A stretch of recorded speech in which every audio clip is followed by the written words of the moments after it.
नमस्कार. मी डॉक्टर दिलीप शिंदे. क्रॉसलाईन न्यूजमध्ये आपलं स्वागत. विधानसभेच्या निवडणुकीमध्ये रंगत भरत चाललेली आहे.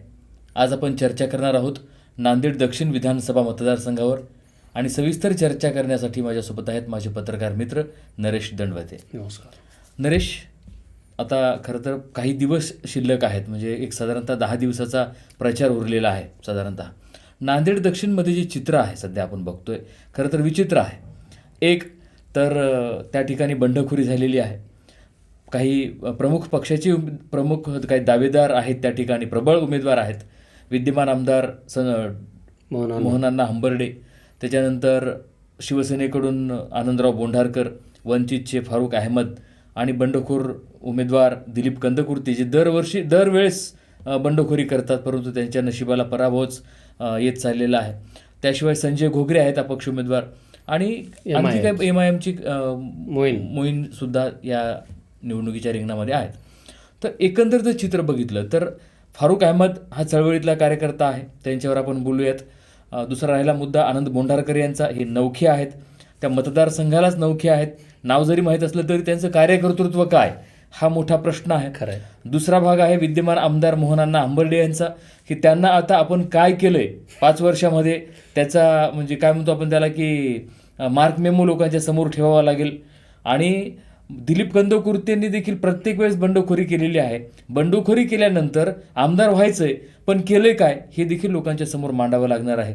त्याच पद्धतीनं संजय घोगरे या पक्ष उमेदवार आहेत, ते देखील भाजपाकडून दावेदार होते, पण उमेदवारी मिळाली नाही, म्हणून त्यांनी देखील बंडखोरी केली असं म्हणायला हरकत नाही. या दोन्ही बंडखोरांना भाजपानं पक्षातून काढलेलं आहे. आता मला सांग, तुझ्या नजरेतून सध्याचं चित्र काय? मुळात आता काय झालं, तू म्हणतोस त्याप्रमाणे दोन्ही नांदेडच्या उत्तर आणि दक्षिणची जागा शिवसेनेला सुटलेली आहे महायुतीत. काँग्रेसकडे दोन्ही जागा आहेत. भाजपमध्ये बंडखोरी 2 झाल्यात. दोन्ही पदाधिकारी होते. दिलीप कंदकुर्ते हे महानगराचे अध्यक्ष होते, संजय घोगरे युवा मोर्चाचे जिल्हा अध्यक्ष होते. या दोघांनीही बंडखोरी केलेली आहे आणि दोघेही प्रबळ दावेदार होते उमेदवारीसाठी. तो त्यांचा अधिकार आहे उमेदवारी मागणे. पण खरी मजा जी आहे ती मुस्लिम मताचं ध्रुवीकरण होत आहे. 2 मुस्लिम उमेदवार आहेत, त्याशिवाय 3 मराठा उमेदवार आहेत. त्यामुळं अन्य जे वर्ग आहे, हे जर मताचं विभाजन झालं तर दिलीप कंदकुर्तेचा मानणारा एक वेगळा वर्ग आहे. त्यामुळं हा निवडणुकीत नेमकं काय होईल, कारण मोहन हंबर्डेंनी 5 वर्षात चांगली कामं केलेली आहेत आणि त्यांनी एक बॅलन्स ठेवला आहे काँग्रेसनं, की इकडे मराठा आणि इकडे मुस्लिम. तो जर फॅक्टर यशस्वी झाला तर मोहनांनाची पुन्हा एकदा दुसऱ्यांदा लॉटरी लागू शकते. दिलीप कंदकुर्तेचाही चला बाब 3-4 वेळेस हे पराभूत होतोय माणूस, एकदा याच्या अंगावर गुलाल सहानुभूती येऊ शकते. त्याच्यानंतर आनंदराव बोंढारकर हे नवीन आहेत. खरं वास्तविक पाहता नवीन कसं म्हणाल, ते मतदारसंघातलेच आहेत, जिल्हा प्रमुख आहेत शिवसेनेचे, परंतु अचानक त्यांना ती आमदारकीची लॅटरी लागल्यासारखं, म्हणजे उमेदवारी मिळाली ध्यानीमनी नसतानाही. त्यांना तो अवधी पण मिळाला आणि कदाचित त्यांची मानसिकता पण व्हायला प्रचारात थोडा वेळ लागणार आहे. त्याचा फटकाही शिवसेनेला बसेल असं मला वाटतं. मला तरी असं वाटतं कोरीपाटी आहे, पण त्यांना अवधी कमी मिळाला आणि अचानक उमेदवारी लागल्यामुळं ते निवडणुकीला सामोरे जात आहेत. जागा भाजपला की शिवसेनेला हेच निश्चित झालं नव्हतं, शेवटच्या टप्प्यात निश्चित झालं. खरं तर शहरी भाग आहे आणि भाजपला ही जागा जाईल असं वाटत असताना शिवसेनेनं स्वतःकडे जागा ठेवली. मुख्यमंत्री का ठेवू नये? ती मध्यंतरी वास्तविक पाहता मागच्या निवडणुकीतही ती जागा शिवसेनेलाच होती, जेव्हा युती होती. दोन्ही उत्तर आणि दक्षिणमध्ये शिवसेनाच, त्यामुळे ते दावेदारी करणारच. परंतु एका नेत्याने मात्र ही निवडणूक, विशेषतः उत्तर दक्षिणची जागा खूप प्रतिष्ठेची केली होती आणि त्याच्यामुळं कदाचित काही करायचं पण भाजपला जागा सोडायची नाही या मानसिकतेत तो नेता असल्यामुळं पक्षानं ती जागा घेतलेली आहे. त्यामुळं या निवडणुकीत रंगत येईल दक्षिणमध्ये असं मला वाटतं. पण जसं आपण बघतो की दक्षिणमधून मोहनांना हंबर्डे काँग्रेसकडून निवडणूक लढवत आहेत. मी सुरुवातीला म्हणालो की विचित्र परिस्थिती अशी आहे की त्यांच्याच घरातले त्यांचे सख्खे बंधू डॉक्टर संतुकराव हंबर्डे हे मात्र भाजपाच्या उमेदवारीवर लोकसभा निवडणूक लढवत आहेत. बरोबर. म्हणजे एक भाऊ काँग्रेसमध्ये आणि एक भाऊ भाजपमध्ये. खरं तर भाजप ही घराणेशाही मानत नाही. ही घराणेशाही सुरू असताना, म्हणजे 2 पक्षात 2 ज्याला आपण म्हणूयात, तर नेमकं लोकांनी कुणाकडे जावं? एकतर जसं की काँग्रेसचा विधानसभेचा उमेदवार आपल्यासोबतच आपल्याच काँग्रेसच्या लोकसभेच्या उमेदवाराचे मतदान मत मागतो त्यांच्यासाठी. आता मोहन अण्णांनी कोणासाठी मागावं? भावासाठी मागावं की का स्वतःच्या पक्षातल्या किंवा युतीमधल्या माणसाची मागावं? बरोबर आहे. आघाडीच्या. शेवटी भाऊबंदकी आपल्याला म्हणजे शापच आहे आपल्याकडे, तो भाग वेगळा आहे. परंतु युती धर्म यांनी पाळावा, त्यांनी पाळावं असं मी आता परवा मोहनांनाशी बोलताना ते सहज म्हणले की मला तर युती धर्म पाळावा लागेल. तसंच संतुकरावही युती धर्म पाळायची भाषा करतात, पण नेमकं मध्ये काय चाललंय, काय शिस्त आहे हे तर कोणी तुम्ही आम्ही सांगू शकत नाही. पण शेवटी घर आहे, एकत्र कुटुंबाचे आहेत दोघं. 2014 पासून संतोकराव हंबर्डे भारतीय जनता पक्षात काम करतात. तुलनेने मोहनांना जरी माजी सभापती उपसभापती असले नांदेड पंचायत समितीचे, ते एकसंघ राष्ट्रवादीचे होते.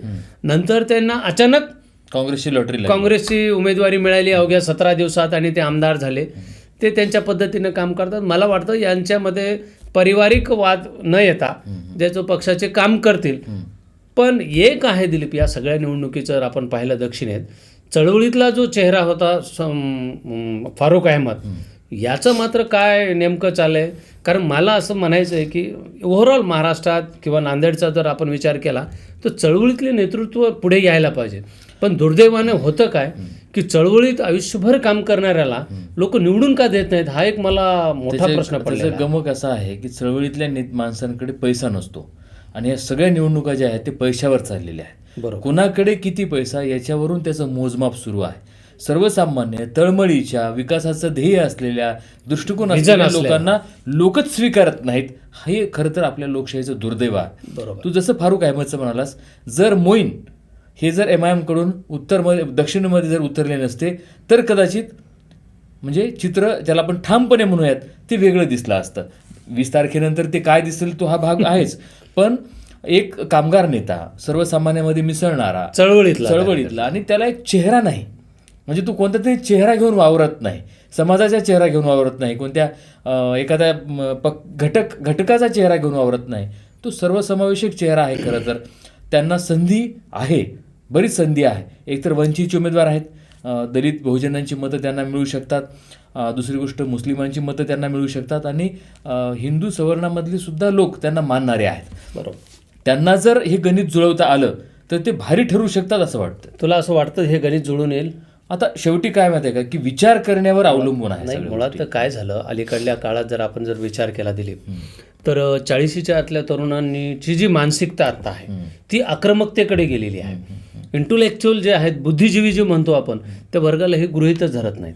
आणि तरुण मतदार असल्यामुळं मला असं वाटतं की मोईन खान सारखा एक आक्रमक मुस्लिम चेहरा, आणि कदाचित ते जर आक्रमक मुस्लिम चेहऱ्याने जर मतदान घेतलं या वर्गातलं तर तो फारुखसाठी ते आपल्या घातक आहे असं मला वाटतं. आता दुसरी गोष्ट राहिली अशी की जी बंडखोरी झालेली आहे दिलीप कंदकुर्ती यांची, ही बंडखोरी शमवण्यामध्ये भाजप पक्षश्रेष्ठींना अपयश आलेलं आहे. मग ज्या पद्धतीने आपण म्हणतो की आनंदराव बोंढारकर हे शिवसेनेकडून आहेत एकनाथ शिंदे गटाच्या, तर खरं तर ही मताची विभागणी आहेच. हिंदू एक गट्टा मत ज्याला आपण म्हणतो, तर त्या मताची विभागणी आहे. या मताच्या विभागणीचा फटका संतुकराव हंबर्डे यांना देखील बसू शकतो. पर्यायानं जसं आपण आघाडीचं आपण उदाहरण घेतलं तर फारुख अहमदच्या मतांचा आणि मोईन यांच्या मताचा काँग्रेसच्या मताला फटका बसू शकतो ना. मी सुरुवातीला म्हणालो की काय झालं की अलीकडच्या लोकसभेचा जर आपण सार्वत्रिक लोकसभेचा जर निकाल पाहिला तो त्याचं जर ओव्हरऑल केलं तर ओव्हरऑल भारतामध्येच सगळीकडे एक गट्टा मतदानाचा टक्का वाढलाय. मतदान एक गट्टा ठरवून झालेला आहे. उमेदवार कोण हा विषय नाही, याला पाडायचं, यांना मतं द्यायची नाहीत आणि आपली मतं वाढवायची, ही जी मानसिकता झाली त्याच्यामुळं तू जसं म्हणतोस त्यामुळं मोईन खान असतील किंवा फारुख अहमद असतील यांना किती मतं मिळतात यावर विजयी उमेदवाराचं भवितव्य आहे. ते मतं घेऊ शकतात, ते मतं घेऊ एक गठ्ठा घेऊ शकतात. बरोबर, हाही महत्वाचा भाग आहे. शेवटी मतदार, आता जातीवर बोलू नये, परंतु ह्या निवडणुकाच आता उघड सगळ्या जातीवर धर्मावर होत असल्यामुळे शिंदे सर एक गोष्ट लक्षात ठेवा की निवडणुकीत सगळं माफ असते आणि आपण ताकाला जाऊन भांडं लापू नये. निवडणूक ही जातीवरच होते. तुम्ही जसं म्हणालास की पैशावर होते, पैशाबरोबर जात हा फॅक्टरच आहे आणि त्यातल्या त्यात प्रमुख राष्ट्रीय पक्ष भारतीय जनता पक्ष असेल, काँग्रेस असेल किंवा प्रादेशिक पक्ष असतील, हे सगळं जातीय समीकरणं जुळूनच उमेदवार म्हणजे निश्चित मला करतात. वाटतं की आता ह्या दक्षिणेच्या निवडणुकीमध्ये, नांदेड दक्षिणमध्ये तू जसं म्हणालास की मतदार विचार करतो का, प्रगल्भ मतदार आहे, शहरी भागातला जास्त बहुसंख्येनं मतदार आहे, या मतदारांना जर विचार करून मतदान केलं तर दक्षिणेतलं चित्र मला वाटतं की आजच्या घडीला तरी सांगता येणार नाही. आणि ज्या पद्धतीनं 2019च्या निवडणुकीमध्ये आपण बघितलं की राजश्री हेमंत पाटील ह्या देखील शिवसेनेकडून लढवत होत्या, तेव्हा अखंड शिवसेना होती आणि तेव्हा दिलीप कंदकुर्ते देखील रणांगणामध्ये होते. दिलीप कंदकुर्तेंनी घेतलेली मतं आणि जे राजश्री पाटीलची जर मतबेरीज केली तर राजश्री पाटील निवडून आले असत्या. ती बंडखोरी राजश्री पाटील यांनाच भोवली. दिलीप कंदकुर्तेची बंडखोरी कोणाला भोवू शकते, तुझं काय म्हणणं? नाही, साहजिक आहे ना, त्याला सांगायला काही कोणा भविष्याची गरज लागणार नाही. कदाचित आजची जर परिस्थिती पाहिली तर दिलीप कंदकुर्तेची बाजू इतकी भक्कम झालेली आहे. मी जसं तुला आरंभी म्हणालो होतो की समीकरण, तर समीकरणाचा फायदा उलट यावेळेस दिलीप कंदकुर्तेला होण्याची शक्यता जास्त आहे. म्हणजे मोहनांना धोक्यामध्ये येऊ शकतात असं म्हणायचंय. मला तरी वाटतं काँग्रेसची जी मतं आहेत ना, आता काँग्रेसची जी मतं आहेत, काँग्रेस विचारधारेची जी मतं आहेत, ही कशी फुटू शकतात? एक तर मुस्लिम वोट जे एक गठ्ठा काँग्रेसला मागच्या लोकसभा निवडणुकीमध्ये पडलं होतं, त्याच्यामध्ये विभागणी होणार आहे. मग काँग्रेसची काय रणनीती असू शकते तुला? नाही, रणनीती म्हणल्यापेक्षा काँग्रेस किंवा भारतीय जनता पक्ष यांनी मतदारांना गृहीत धरलेत असं माझं वाटतं. की काँग्रेसनं मुस्लिमांना गृहीत धरलं, तसं भारतीय जनता पक्षाने सवर्णाला गृहीत धरलेलं आहे. त्यामुळे त्यांना असं वाटतं की हे आपलेच आहेत. पण लोकसभा निवडणुकीचं चित्र वेगळं होतं आणि आता विधानसभेचं चित्र वेगळं आहे. कारण यावेळेस काय झालं, 2-2 मुस्लिम उमेदवार दक्षिणेतून आहेत, लढायलेत. म्हणजे काँग्रेसला असं वाटत होतं की सत्तारला उत्तरेतून उमेदवारी दिली आणि आम्हाला हे सगळं मिळतं. पण शेवटी आपण जर आजपर्यंतचा विचार केला तर मुस्लिम समाजाची जी मानसिकता आज आहे ती आपल्या माणसाला निवडून द्यायचं. आणि नांदेडचा जर इतिहास काढला आपण प्रकाश खेडकरांपासूनचा, तर त्यावेळेस अशीच परिस्थिती होती. शेवटच्या टप्प्यात खान या बान असं चाललं होतं. यावेळेस उत्तरेत होऊ शकते तशी स्थिती, पण दक्षिणेत तशी नाही. कारण बाण असला तरी बाण तेवढा मजबूत आहे आजच्या घडीला तरी वाटत नाही. बरोबर. आणि त्यात पुन्हा अण्णा आहेत काँग्रेसकडून, त्यामुळं नेमकं दक्षिणेत काय शिस्त आहे. मग आता भाजप जी आहे ही महायुतीचा घटक पक्ष आहे आणि त्या महायुतीकडून आनंद बोंडारकर यांना उमेदवारी देण्यात आली. मग तू जसं म्हणतोस की आज दिलीप कंदकुर्तेचं पारडं जड आहे किंवा एक तिथं दिसते बाबा एक साधारण अवलोकन केल्यानंतर, मग जो भाजपचा मतदार आहे तो महायुतीसोबत बंडखोरी करू शकतो का? न करायला. म्हणजे माझं काय म्हणणं आहे, आपण जर मागचा हिशोब जर पाहिला तर दिलीप कंदकुर्ते मागच्या निवडणुकीत बंडखोरी केली, बंडखोरी झाली, सगळा विषय झाला, संपला. 6 महिन्यानंतर ते भाजपचे महानगराध्यक्ष झाले. तुला काय वाटतं? म्हणजे उद्या समजा एकदा कदाचित निवडून आले तरी भाजपचीच आहेत असंच गृहीत धरायचं. म्हणजे अप्रत्यक्षरित्या भाजपला उमेदवारी मिळाली नाही म्हणून आपला माणूस एनकेन प्रकारे निवडून आला तरी आपलाच राहील, तशीच अवस्था आहे. मिलिंद देशमुखने उत्तरेत बंडखोरी केलेली आहे. मुखेडमध्ये शिवसेनेचे खदगावकर, बालाजी पाटील यांनी बंडखोरी केली. हे बघा, मला असं वाटतं आपण जर पत्रकार म्हणून विचार केला तर हे सर्वच राजकीय पक्षात बंडखोरीची लागण आहे आणि यांनी सगळ्यांनी मतदारांना गृहीत धरलेत.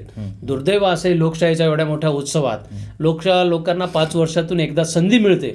खरे चेहरे, चांगले चेहरे, विकासाचं काहीतरी विजन असलेले चेहरे निवडायचं. पण दुर्दैव तसं होतं नाही. काय झालं, आपल्याकडे लोकशाही प्रबळ जरी झाली, लोकशाहीचं सुदृढ जरी म्हणू आपण, पण हे सगळं असं जर चित्र पाहिलं तर एकदा वाईट वाटतं. पण आता आपण जर बघितलं जसं नांदेड दक्षिणचा विचार करत असताना महायुतीचा उमेदवार असतानाही भाजपच्या दिलीप कंदकुर्तेंनी बंडखोरी केली.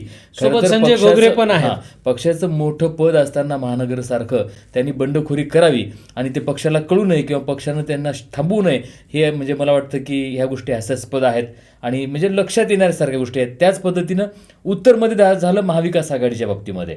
म्हणजे बालाजी कल्याणकरांना पाडायचं किंवा काहीतरी घोळ करायचा ह्या पद्धतीनं त्या ठिकाणी काँग्रेसचा उमेदवार आहे आणि शिवसेना उभाटा गटाचा उमेदवार, भाजपचा बंडखोर देखील त्या ठिकाणी. म्हणजे अंतर्गत जर आपण बघितलं, मुखेडची परिस्थिती तीच आहे. मुखेडमध्ये देखील बालाजी खदगावकर, एकनाथ शिंदे यांच्या जवळचे, त्यांचे खासगी सचिव राहिलेले, त्यांनी देखील भाजपच्या उमेदवाराविरोधामध्ये दंड थोपटले. म्हणजे याचा अर्थ असा, तू नाहीतर मी, म्हणजे कोणीतरी आमचंच राहावं अशा पद्धतीची रणनीती सध्याच्या राजकारणामध्ये मला दिसते. मुळात तुला एक सांगतो, शेवटी राजकारण आहे आणि प्रत्येक पक्षाला असं वाटतं की स्वबळावर आपली शक्ती आपण निवडून यावं किंवा आपले समर्थक यावेत. त्यामुळं त्यात काय गैर आहे असं मला वाटत नाही. शेवटी ज्याचं त्याला सत्ता पाहिजे ना, सत्ता सुंदरी जर तुम्हाला बसायचं असेल तर ह्या सगळ्या गोष्टी राजकारणात कराव्या लागतात आणि त्या क्षम्य आहेत असं मला वाटतं. एकंदरच नांदेड दक्षिणचं जर चित्र बघितलं ती संभ्रमावस्था आहे. मतांची विभागणी मोठ्या प्रमाणामध्ये होणार आहे. शेवटच्या टप्प्यात मतदार नेमका काय विचार करतो, कोण येईल कोण येणार नाही किंवा कोण चांगला कोण वाईट हे ठरवून जेव्हा मतदान होईल तेव्हा त्या ठिकाणचं चित्र खरं तर आपल्याला स्पष्ट होईल. आणि येणाऱ्या काळात आपण जेव्हा आणखी चर्चा करूयात तेव्हा स्पष्ट चित्र दक्षिणचं आपण मांडणार आहोत. नाही, अपेक्षा हीच आहे आपल्याला की लोकांनी चांगल्या कार्यकर्त्याला, स्वच्छ प्रतिमा असलेल्या नेतृत्व निवडावं. आपल्या चर्चेचा मागचा हेतू तोच आहे आणि लोकांना हे कळलं पाहिजे की तुम्ही आधी मतदान केलं पाहिजे. सगळ्यात महत्त्वाचं काय होतं की मतदानाची जी टक्केवारी घसरली ती जर वाढवायची असेल तर समाजातल्या सगळ्या घटकांनी त्यासाठी प्रयत्न करणं आवश्यक. प्रशासनाच्या पातळीवर करणारच असेल, पण आपणही आपलं योगदान तिथं द्यावं आणि भरभरून मतदान करा, कुणालाही करा, पण मतदान करा. बरोबर. आपण वारंवार बोलणार आहोत. नांदेड दक्षिणचं चित्र आणखी काही दिवसानंतर आपण स्पष्ट होईल. मला असं स्पष्ट होईल. त्या ठिकाणी कोण पुढे कोण मागे, कोण कोणत्या ठिकाणी आघाडीवर आहे आपण सांगणार आहोत. तोपर्यंत आपण विश्रांती घेऊयात. पुन्हा भेटूयात. नमस्कार. नमस्कार.